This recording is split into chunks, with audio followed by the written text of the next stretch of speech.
श्री राधे राधे। भक्तों, कृपा सभी के लिए होती है, बस श्रद्धा वाली पात्रता चाहिए। पढ़ाई लिखाई चाहे कम हो, लेकिन श्रद्धा ऊंची हो तो लाभ ही लाभ होता है। आध्यात्मिक लाभ में पढ़ाई से अधिक श्रद्धा का महत्व होता है भक्तों।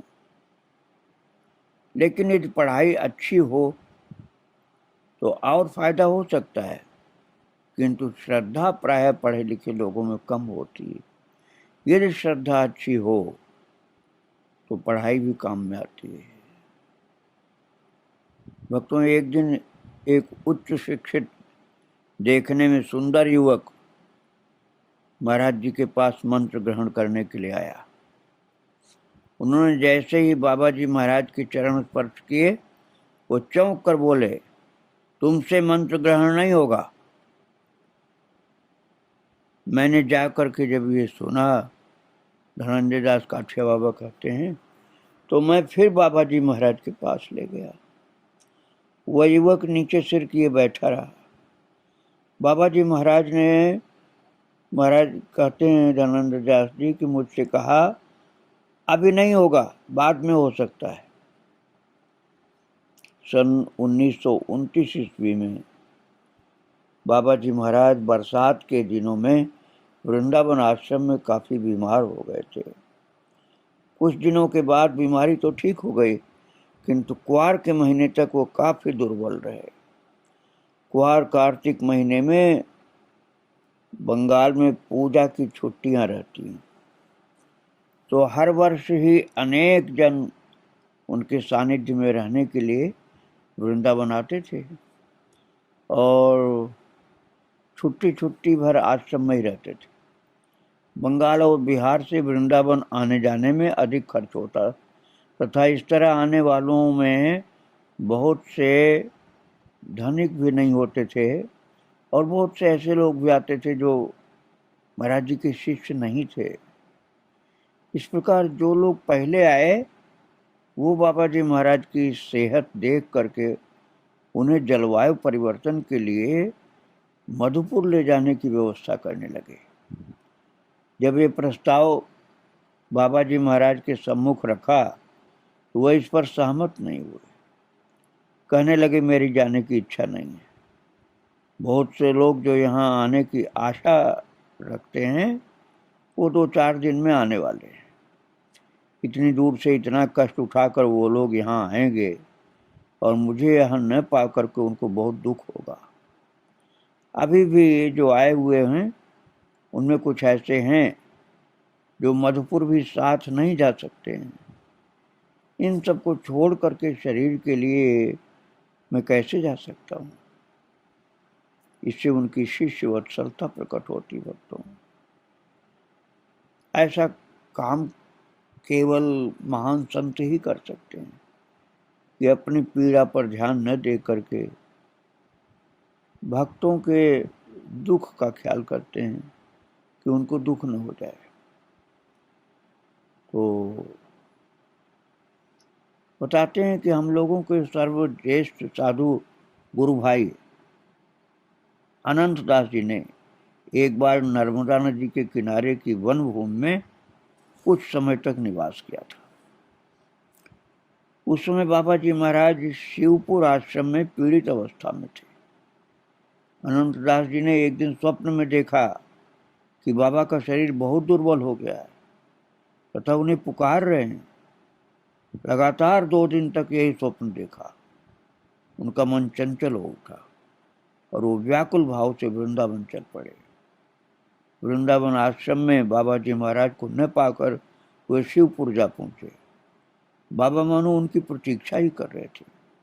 एकदम बिस्तर पर उठकर बैठ गए और पास बैठे डॉक्टर से कहने लगे, अब दवाई की आवश्यकता नहीं है, अब मैं ठीक हो जाऊंगा, मेरा बड़ा बेटा आ गया है।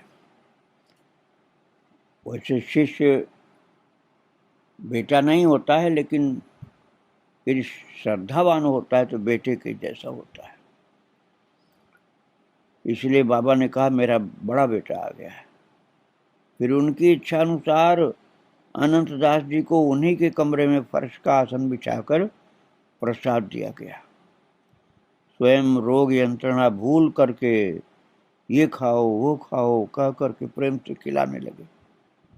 उनका ये व्यवहार उस विरहिणी जननी की भांति था जो दूर प्रवासी पुत्र को बहुत दिनों बाद पाकर खुश हो जाती है। हम लोगों के प्रति उनका ये भाव हुआ स्वाभाविक था, कुछ बनावट नहीं थी, सच्चाई थी। कन्हैया दास नामक हम लोगों के लिए एक साधु गुरु भाई हैं, उस समय थे गुरु भाई बाबा के शिष्यों के। तो श्री बाबा जी महाराज के साथ वो उनके देहांत पर्यंत रहे, सदा ही धैर्य प्रेम और भक्ति से उनकी सेवा की। वास्तव में इनकी जैसी सेवा करने वाला धनंजय दास बाबा कहते हैं हम लोगों ने कोई देखा नहीं। ऐसा कहने का एक विशेष कारण है क्योंकि बाबा जी महाराज का इनके प्रति व्यवहार अतिरिक्त कठोर ही लगता था। इस विषय पर कन्हैया दास कुछ समय बाद पूछने पर उन्होंने जो जवाब दिया वो उन्हीं के शब्दों में मैं आपको बता रहा हूँ। बाबा जी महाराज के चरित्र का एक अंश है वो। किसी दिन खूब कठोर परिश्रम करने के बाद जब बाबा जी महाराज के पास जाता वो तो सोचता था कि आज बाबा मुझसे खूब प्रसन्न होंगे तथा प्यार करेंगे, लेकिन उनके पास पहुंचने पर आशा के विपरीत ही होता था। किसी बात व घटना को लेकर के तिरस्कार कर देते थे। अब मर्माहत होकर के रूठ जाता वो, उनके पास फिर नहीं जाता था। लेकिन तब बाबा कहते धनंजय दास जी कि मुझको किसी न किसी काम के बहाने प्यार से बुलाते तथा मधुर व्यवहार करते।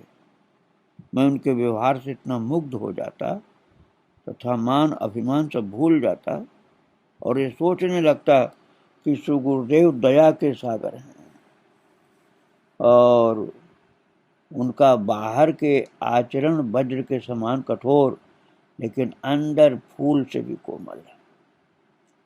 इन दोनों भावों को देख करके मैं पहले से और भी अधिक उनकी ओर आकृष्ट होता और यही सोचता कि बाबा मुझे शुद्ध और शांत बनाने के लिए इस प्रकार का आचरण करते।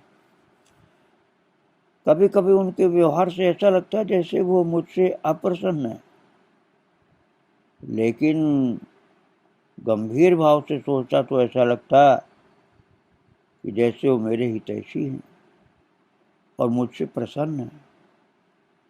केवल मेरे मन को शुद्ध करने के लिए कभी कभी ऐसा करते थे। यथार्थ में उनके हृदय में स्नेह धारा सदा ही प्रवाहित रहती थी। जब जो जिद करता तो स्नेहमयी जननी की भांति से पूरा करते। वास्तव में वे हमारी स्नेहमयी माता, भरण पोषणकारी पिता और शासनकारी गुरु हैं। उनसे कोई अप्रयोजनीय वस्तु मांगते तो उसे इतना डांटते तथा प्रयोजनीय वस्तु चाहने पर आशा से अधिक देते। बात यह है कि संसार में साधु ज्यादा फंस न जाए इसलिए बाबा कृपा करते थे। उनका व्यवहार इतना सरल था कि हम उनसे अपने मन की बातें निसंकोच रूप से कह देते तथा वो सब कुछ सुनकर के यथोचित व्यवस्था कर देते। संसारी शिष्य और शिष्याओं के प्रति भी उनका स्नेह एवं वात्सल्य कुछ कम रहा हो ऐसा भी हमने कभी अनुभव नहीं किया। वो एक समान रूप से सबके माता पिता थे। पूजा की छुट्टियों में समाप्त होने पर जब आश्रम से उनके शिष्य अपनी अपनी जगह रवाना होने से पहले विदा लेने जाते तो आसन पर से उठ करके आश्रम के फाटक तक जाते तथा वे लोग प्रणाम करके चलते तो इस सर्वत्यागी सन्यासी की आंखों में भी आंसू आ जाते थे। ऐसा स्नेह उनसे पाया हम लोगों ने। उनका स्नेह, यत्न, कल्याण कामना सब परिपूर्ण थी और किसी प्रकार की कमी नहीं थी उनके वात्सल्य में। वृद्धावस्था में दुर्बल शरीर होने पर भी साधु शिष्यों को नियमित रूप से स्वयं पढ़ाते थे और वर्तमान साधु समाज में ज्ञान चर्चा का अभाव देख करके उन्हें दुख होता था, इसलिए सत्संग की बातें बताते थे। और धनंजय दास जी महाराज कहते हैं कि हमारे गुरु भाई लोग शास्त्र चर्चा विमुख तथा भोग लिप्सु न हो, इसका विशेष ध्यान रखते थे और साधु शिष्यों के सब विषयों का भार उन्होंने लिया था। संसारी शिष्यों के भी अभाव अभियोग का ध्यान रखते, संसार की अनेक समस्याओं, बेकारी, आकस्मिक विपदा, कन्या का विवाह आदि की ओर भी सहिष्णु दृष्टि रखते थे। बहुत समय तो उन्होंने स्वयं चेष्टा करके सानुकूल व्यवस्था की। दौलतपुर में कहते हैं कि जब मैं संस्कृत विद्यालय में पढ़ता था तो एक बार छुट्टियों में वृंदावन आकर मैंने बाबा जी महाराज से प्रार्थना की, बाबा कभी कभी वहाँ अनेक प्रकार के दुख व कष्ट आ जाते हैं, यहाँ आपके पास आकर के कोई दुख नहीं है। कभी तो ऐसा लगता कि बस आपके पास आ जाऊं। दौलतपुर में अब और अधिक रहने की इच्छा नहीं होती। बाबा ने कुछ नहीं कहा। थोड़ी देर बाद बाउल के सुर में जवाब दिया कि बिना दुखे है न साधन, अर्थात दुख सहन किए बिना साधना नहीं होती है, दुख सहन करना पड़ता है। योगी जन वांछित उन चरणों की साधना बिना दुख सहे नहीं होती है। अधार्मिक व नास्तिक का दलन करना सहज साध्य नहीं है। सुख शैया पर लेटे लेटे कभी देव दुर्लभ रत्न मिल सका है क्या? अश्रुपात करके ही बीज बोना है। यदि आनंद से फसल काटनी है तो कष्ट सहना पड़ता है, साधना करनी पड़ती है। प्रभु के काम में यदि ये शरीर नष्ट हो जाए तो परिणाम में दिव्य धाम मिलेगा। इसलिए इसकी चिंता मत करो कि कष्ट सहना पड़ता है। बाबा कृपा करके सत्संग की बातें सुनाते, सिखाते, श्लोक, भजन, पद ये सब गाते और गाने को कहते, बताते थे, स्वर भी सिखाते थे। उनके साथ में गा करके बहुत ही आनंद आता था और संत लोगों को आनंद मिलता था। बाबा जी महाराज देह त्याग से कुछ समय पहले जलवायु परिवर्तन के लिए कुछ दिनों को इटावा गए थे। रोज सुबह घूमने जाते तो धनंजय दास जी कहते हैं कि मैं व अनंत दास जी उनके साथ जाते थे। कुछ दिन बाद गुरु भाई सचिंद्र कुमार सेन भी आ गए और वो भी साथ में जाने लगे। पौष का महीना था, इटावे में शीत पड़ रही थी और बाबा जी महाराज के लिए कपड़े के जूते बनाए गए थे, वो उन्हें पहन करके घूमने जाते थे। और जो सचिंद्र कुमार सेन की बताई गई बात, वो सेशन जज थे और परिवार सहित बाबा के भक्त थे। वो भी बाबा की सेवा में लगे रहते थे।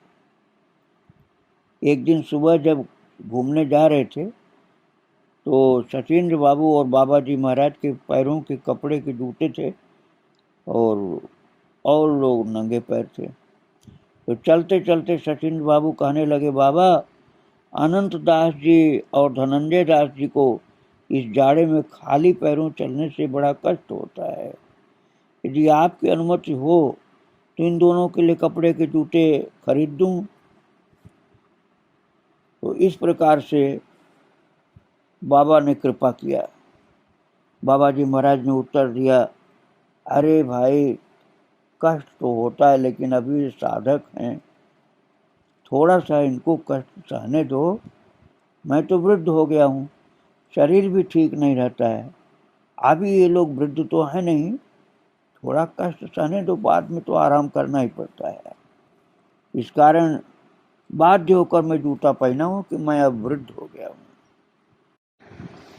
बाबा कहते थे, तुम्हारा भाव तो ठीक है कि इनको कपड़े के जूता पहना दिया जाए, लेकिन ये अभी से जूता पहनने लग जाएंगे तो बुढ़ापे तक फिर पहनते ही रहेंगे, तपस्या कब करेंगे? अभी तो बिल्कुल जवान है, इसलिए थोड़ा इनको कष्ट सहने दो। सब साधु जवानी में थोड़ा कष्ट सहते हैं, बुढ़ापे में तो सब सुविधा सहन करनी पड़ती है, लेकिन अभी जवानी में थोड़ी साधना करने दो, ये भी कृपा है इनके ऊपर, ऐसा मानो। सन 1923 ईस्वी में आषाढ़ मास में कलकत्ता हाई कोर्ट के विख्यात वकील ब्रजलाल शास्त्री के बहुत बुलाने पर श्री बाबा जी महाराज उनके एक भाई के यहाँ कुछ दिन रहे थे। वहाँ पर एक दिन कुछ लोगों ने, धनंजय दास जी कहते हैं कि मुझे पकड़ करके एक विशेष प्रकार की तरकारी बनाने को कहा। जरूरत की तरकारी वे लोग ले आए थे। मैंने बाबा से आकर के कहा कि ये लोग बहुत आग्रह से तरकारी ले आए हैं, यही तरकारी आज बनानी होगी। तो मैंने जैसे ही ये कहा कि बाबा बहुत ही जोर से नाराज हुए, बोले अभी उठो यहाँ से, तुम बंदोबस्त करने वाले कौन हो, कुछ भी नहीं बनेगा। तो कहते हैं कि मुझे थोड़ा कष्ट हुआ, सबके सामने इस प्रकार से बाबा जी ने डांट दिया हमको। और तो मैं रूठ सा गया बाबा से।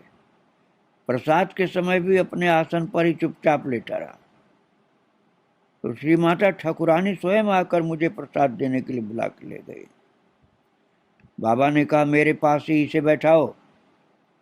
प्रसाद ग्रहण करने तो बैठ गया, किंतु मुझसे खाया नहीं जा रहा था।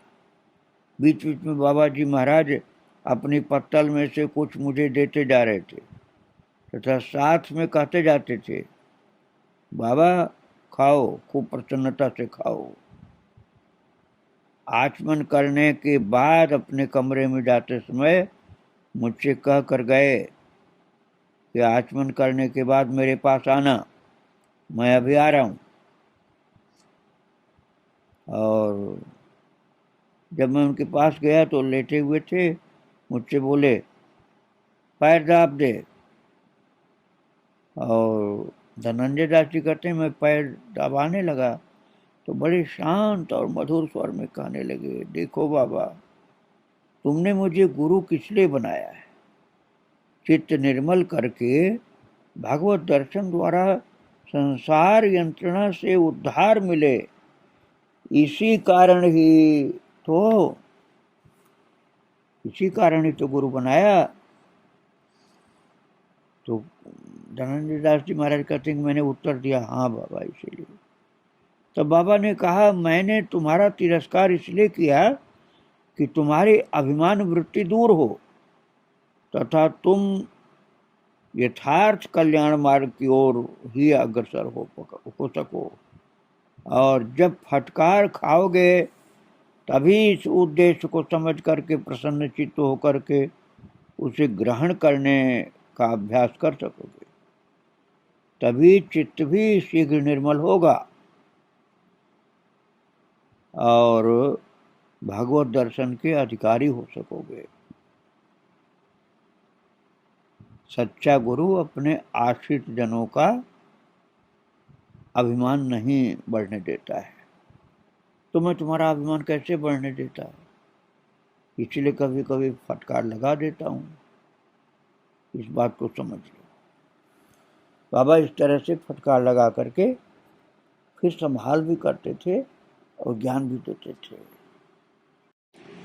भक्तों, सन 1926 ईस्वी में हरिद्वार कुंभ से 2.5 महीने पहले श्री वृंदावन के अर्ध कुंभ में बाबा जी महाराज यमुना जी की रेती में श्री पंचमी से डोल पूर्णिमा, होली अर्थात होली तक अपना आसन स्थापित करके रहे। तो उस समय उनके साथ हमारे बहुत से गुरु भाई लोग थे और शिवपुर आश्रम के वर्तमान महंत जो थे रामकृष्ण दास जी के ऊपर ठाकुर जी की सेवा पूजा का भार था। एक दिन सुबह यमुना स्नान करने में कुछ देरी हो गई। जब आए तो देखा कि बाबा जी महाराज स्वयं श्री ठाकुर जी की सेवा कर रहे हैं। तो वो डर करके जल्दी जल्दी तिलक स्वरूप करके बाबा जी महाराज से बोले, बाबा मैं पूजा करता हूँ, आप जाइए। तो उन्होंने उस समय कुछ जवाब नहीं दिया, सेवा पूजा का कार्य करते रहे।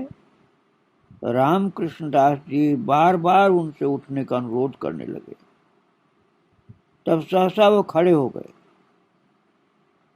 और थोड़ा नाराज हुए और कहने लगे, इतनी देर हो गई है, अभी तक श्री ठाकुर जी का उत्थापन नहीं हुआ और तुम्हारी पूजा करने की इच्छा नहीं है तो मुझे तो पहले तो करने दो।